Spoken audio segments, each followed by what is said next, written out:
Majo John Madden Juanito sitting in the doorway of my tiny house in Acamal, Mexico, 8:30 in the morning on a Sunday. Things start slow, so the pueblo is still very quiet at 8:30. And Marcos, my landlord Marcos, showed up one day when I was bundled up in the quilt from my bed, and he said, "You look like a king." I said, "Good," because I just feel cold. It's 66 degrees, but I'm used to hot. I've gotten really used to very hot. So 66 is feeling cold to me. So warm, cold. Let's go with that metaphor. Warm, cold. High touch, low touch.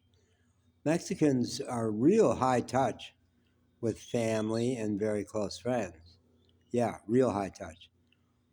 New people, no. So Mr. Hug, I'm a really high touch person.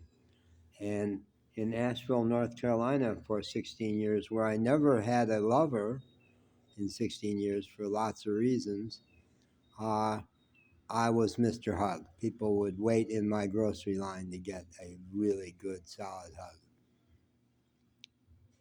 But that doesn't happen in Mexico. Uh, and I mentioned yesterday that the woman I'm really, really interested in, she's got an unbelievable body and she's really pretty and lovely, happy person. But I realized this morning, probably not complicated. Probably not someone who ever could grasp a complicated character like me. Like not someone who would be a witness for me, who could really reflect who I am. Uh, but I was hoping for a hug, and she was nowhere near ready for a hug. So hold that. Here in my house, I've had two animal visitors. Elvis the cat has really made himself at home. Yesterday, he took a long nap on my bed, and he happily accepts petting. Negro the dog, no, very skittish, very skittish. Came this close to coming in the house one day, but I was sitting way over there. And with me sitting here, he wouldn't come that close. And this morning, it was not Elvis the cat who was waiting for me when I opened the door. It was Negro the dog, who was huddled up out there looking pretty cold. And I thought, this is the day we'll get him in the house. So I put down food for him in the house, and I moved back over there. No, he wouldn't come across the hearth. That's as far as he comes. So then I put the food and drink out there, and he did fine out there. And then he hung out about over there. And got me thinking, what if Negro never is a dog that lets me pet him? I've got two dogs and a cat that happily let me pet them at the coffee shop, at Myrna's coffee shop. What if Negro never gets to that point, never wants to come in the house, and never wants to get so close to me as to let me pet him? That would be a grieving thing for me because I love to pet dogs, And what if the woman in question in town never gets to the point of a hug, much less be lovers? What if my role in her life, is to soften her up because she's on the books of saying I'm off with men. I've had it with men. So what if I'm sent to her to be a non-graspy, fun, non-threatening man that softens her up for some super cool Mexican cowboy stud, which there are plenty of them that I really admire. I think they're awesome, to steal her heart. What if? And what if, yeah, with Negro, we're never going to get on a petting basis.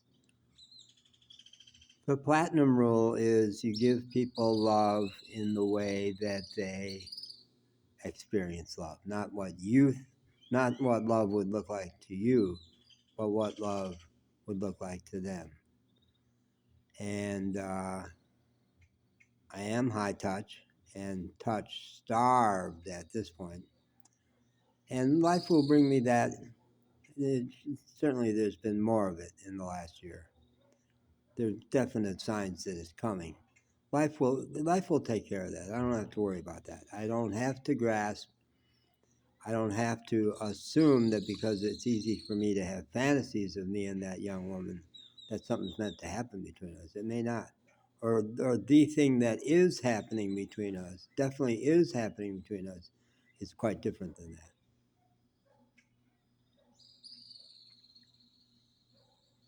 The big advantage of Negro this morning, I made a whole meal out of potato chips and avocado while Negro was over there.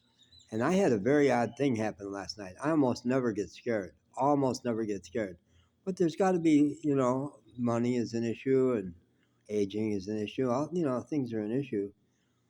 I slept, I went to bed early, slept maybe 40 minutes and woke up screaming. I was sure there was a monster in the room. Wow. That really shook me up. I got up and ate and smoked, and it took me an hour and I wasn't over it. I went back to bed and I had to sleep some more before it was past. So and I knew during that not to look at my phone. I knew that part of the culprit had been too much time looking in that little device yesterday afternoon. So the whole 40 minutes or so that Negro was sitting over there, I was having my very slow meal and did not touch the phone, did not open the phone until just now. I'm afraid of my phone. I was afraid of my phone. I knew. No, that's doing bad things to your brain. Too much time looking at that little device, even working with your videos. But U.S. News, you let the U.S. News slip in, and there is it's hard to find positive news coming out of the U.S. right now. It's pretty grim. So you poisoned your mind right before bed. Yes, you did. Boy, avocado and Sabritas potato chips, you can't get those in the U.S. They are a product of PepsiCo company, the Mexican subsidiary, but they are there to die for. All right, bye.